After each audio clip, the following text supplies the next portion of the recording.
देश के चर्चित बिकरू कांड के दुर्दांत अपराधी विकास दुबे की अस्थियों को लेने पत्नी ऋचा दुबे कानपुर पहुंची। ऋचा दुबे के साथ उनके वकील भी मौजूद रहे। नियमावली का पालन करते हुए मोक्षदान से अपने पति की अस्थियां अपने सुपुर्द ली और मीडिया से दूरी बनाते हुए चुपचाप कानपुर से रवाना हो गई। हमारा ये अस्थि कलश बैंक है, जिसको हमने कानपुर महानगर के प्रमुख अंत्येष्टि स्थल जो कि विद्युत सौदा गृह भैरव घाट है, यहाँ पर वर्ष 2014 में स्थापित किया था। और इस अस्थि कलश बैंक की विशेषता ये है कि इस अंत्येष्टि स्थल पर, चाहे वो सामाजिक व्यक्ति हो, चाहे वो अपराधी हो, चाहे वो बहुत बड़ा नेता हो या कोई गणमान्य जन हो, यहाँ पर अंत्येष्टि स्थल पर आकर वे सब समान हो जाते हैं। उनकी अंत्येष्टि होने के बाद उनमें कोई भेदभाव रह नहीं जाता है। तो हमारा जो अस्थि कलश बैंक है, यहाँ पर उनकी अस्थियाँ सुरक्षित रख दी जाती हैं और उनके परिजन जब चाहते हैं तब इन अस्थियों को ले जाकर अपनी परंपरा अनुसार उनको विभिन्न नदियों में या किन्हीं स्थानों पर उसको विसर्जित करते हैं। बता दें कि बिकरू कांड के मुख्य अभियुक्त विकास दुबे पर 8 पुलिस वालों की हत्या का आरोप था, जिसके बाद उज्जैन में गिरफ्तारी के बाद यूपी पुलिस विकास को कानपुर ला रही थी।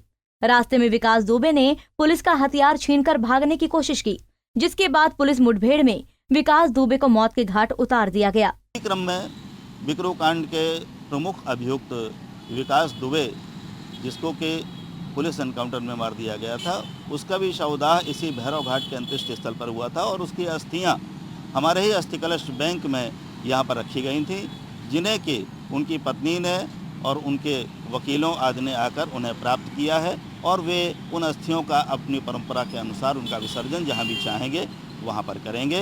चेहरे का भाव तो नहीं कहा जा सकता है, लेकिन चूँकि मास्क आदि बंधा रहता है, आजकल कोविड-19 का जो काल चल रहा है उसके अंतर्गत नहीं कहा जा सकता है और दुपट्टा आदि ओढ़ रखने के कारण उस भाव को तो नहीं व्यक्त किया जा सकता है। लेकिन चूँकि जिसके घर का कोई व्यक्ति जाता है तो निश्चित रूप से शोक और विषाद का भाव तो उसके चेहरे पर रहता ही है। और चूँकि अस्थि कलश बैंक में जो कर्मचारी वहाँ पर हैं वे उन अस्थियों को देते हैं, इसलिए स्पष्ट रूप से देखा नहीं जा सका कि उन्होंने किस भाव के अंतर्गत उसको लिया है, लेकिन ये पूरे सम्मान के भाव से उनका पुत्र उन अस्थियों को लेकर गया और ये संभवतः हरिद्वार आदि में कहीं जाकर विसर्जित करेंगे, ऐसी संभावना है। जिसके बाद 11 जुलाई की रात को इलेक्ट्रॉनिक शवदाह गृह में विकास दुबे का अंतिम संस्कार किया गया था।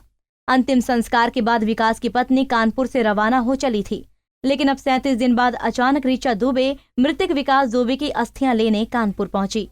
पंजाब केसरी के लिए कानपुर से अमरीश त्रिपाठी की रिपोर्ट।